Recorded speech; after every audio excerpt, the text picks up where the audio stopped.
Pastrami. It's the king of smoked meats. You see it stacked high in delis, piled onto sandwiches, served alongside eggs at breakfast. But have you ever thought about how it's actually made?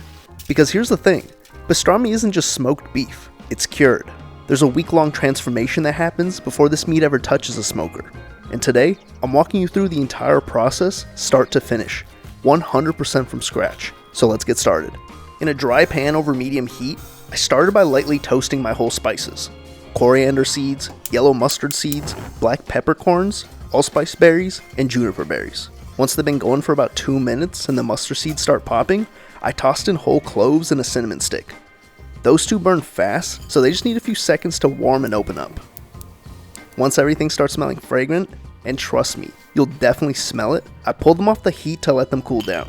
Then I wrapped them in a towel, gave them a rough crush, making sure to keep the cinnamon and clove whole since they're already strong enough. In a large pot, I heated up 4 liters of water, just enough to dissolve everything, not boil it. Into that went dark brown sugar and the most important ingredient, prog powder number 1. If you've never used this before, it's a curing salt that contains sodium nitrite. It's what gives pastrami that signature pink-red color, and without it, you just have smoked brisket. Once the mix cooled down, I poured it into a 10-liter Cambro, along with a ton of kosher salt, all of the crushed spices, red pepper flakes, a few sprigs of fresh rosemary, crushed bay leaves, and a ton of smashed garlic.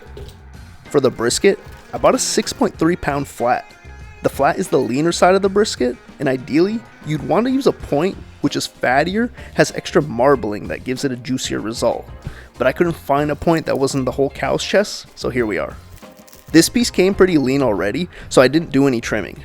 I dropped it straight into the brine, making sure that it was fully submerged, and filled a Ziploc bag with water to weigh it down. This went into the fridge and stayed there for 7 days. After a week, I pulled the brisket out, and at this point, the whole thing was aggressively salted, so instead of smoking it right away, I dropped it in fresh cold water overnight to help desalinate it.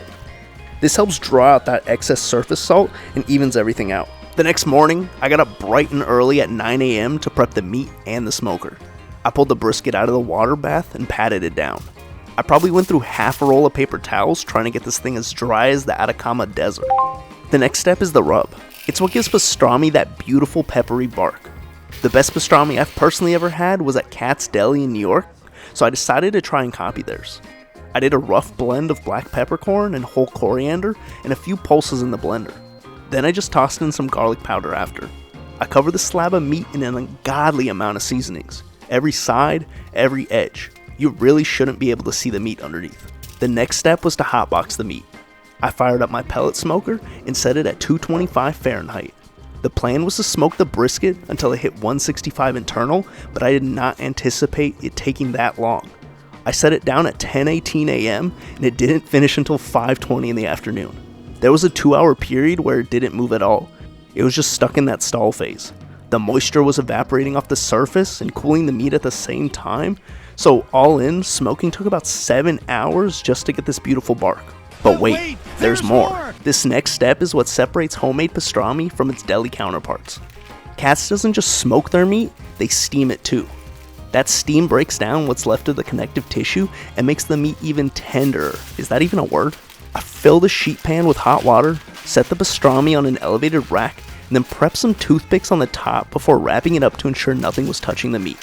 This steamed for 2 hours to reach an internal temperature of 203 Fahrenheit. Once you pull it, you're supposed to let it sit for another 30 minutes to lock in all the juices.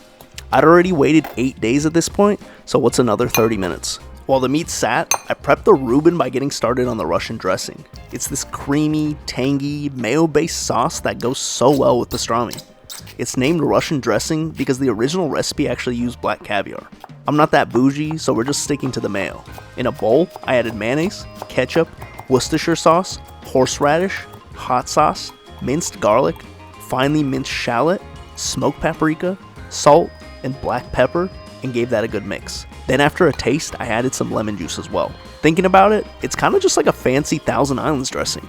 Finally being done, it was time for the first cut. The color was perfect, pink all the way through, and it cut just like butter. For the sandwich, I didn't have rye bread on hand, so I buttered some sourdough and toasted on my plancha. Then I melted Swiss cheese, heated up some sauerkraut, and built the sandwich with a mountain of thickly sliced pastrami. If I'm being completely honest, this is one of the best Reubens I've ever had.